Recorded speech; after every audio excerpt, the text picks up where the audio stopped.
This disability stimulation was a project that, to be honest, I was not looking forward to doing. It sounded like it was going to be pretty stressful, which it was, but I am so glad that I ended up doing it and doing it for more than the 6 hours because I gained so much insight and really learned a lot about how challenging it can be to try new things and how stressful it can get. So for my disability stimulation project, I did my 6 consecutive hours on Saturday afternoon. However, Friday night I wanted to get some extra practice, so I wheeled around my house and went to Pig Pounder. Then on Saturday, I explored downtown and the Friendly Center. We went to Harris Teeter and did some grocery shopping. Then we went to some of the shops to figure out which ones were the most accessible. And then we went to P.F. Chang's for dinner.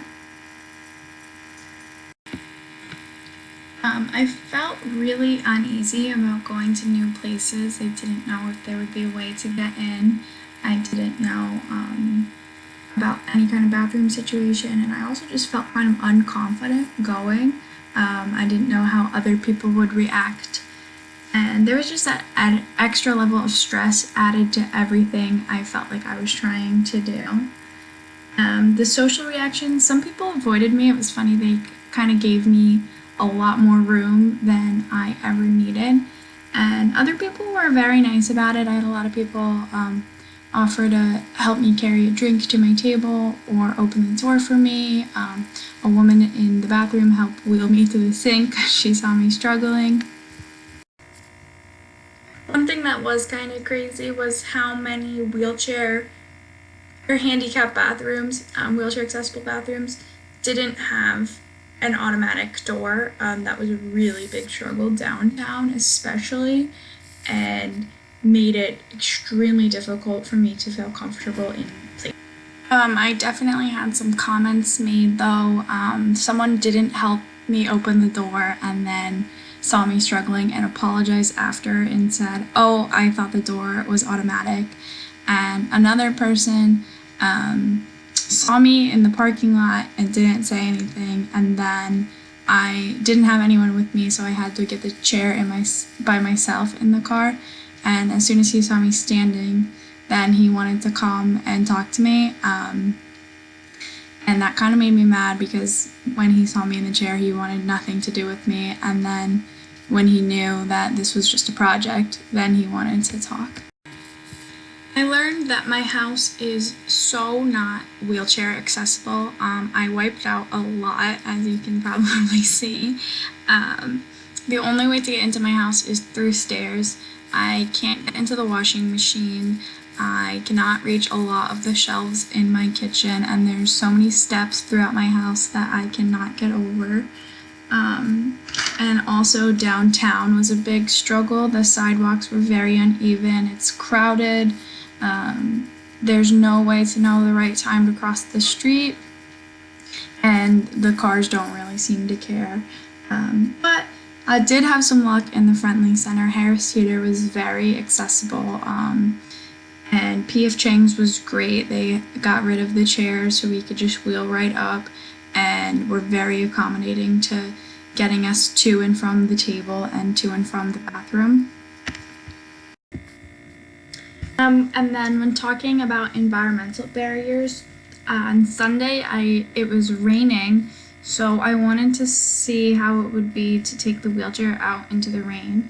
So I went to Green Joe Coffee Shop right off Benjamin Parkway, and kind of explore that area. That area is a lot more wheelchair friendly. The bus stop is right there, and the sidewalks are very even, which I thought was great.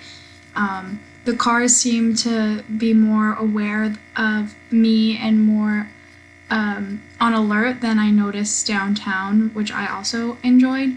But using a wheelchair in the rain was tough. My hands got muddy, my sweater got muddy, my hands were really, really cold, and when their hands are cold, they were more sensitive, so it kind of hurt more to push on the wheels.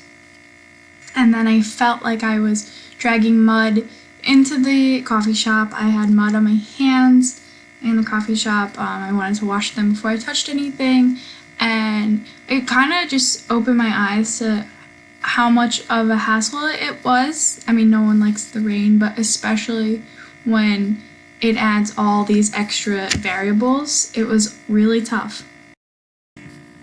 I would like to give Green Joe Coffee Shop a 10 out of 10 on accessibility. It's huge, it's spacious, it's even. Everyone was very accommodating, but not like in a weird way, in a helpful way.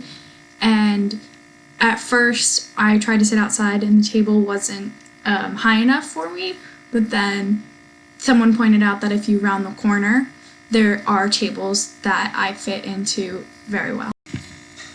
After some practice, I did find some steps that I was able to get over, but still don't think I could live here full time. And I also was very surprised at how hard it is to maneuver the wheelchair with one hand when you're doing things like cooking. It was very hard to hold something and get to where I needed to be. Some future implications that I think I will now implement is I will think more ahead and start to notice things when I'm at different places, to notice how accessible things are.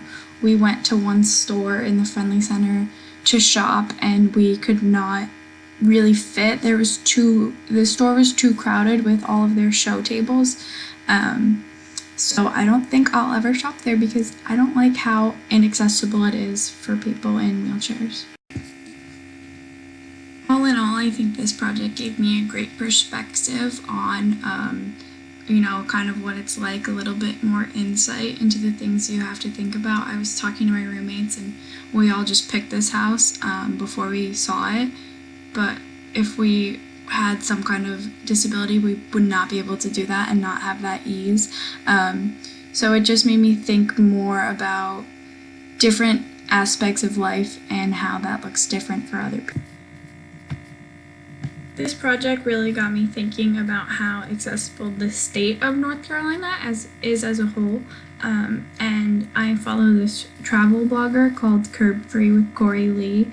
And I found out about him because my aunt, who recently is in a wheelchair, has been following him, and we're actually going on a trip that he planned out in November, so I'm very excited about that. But he has been to North Carolina and he rates Asheville and Charlotte as very wheelchair accessible. During COVID, a lot of his trips ended up getting canceled, and he decided to go to Asheville and Charlotte because he could get there without a flight, but also those were two of his favorite cities. So I just thought it would be cool to end with talking about how accessible other cities are in the state.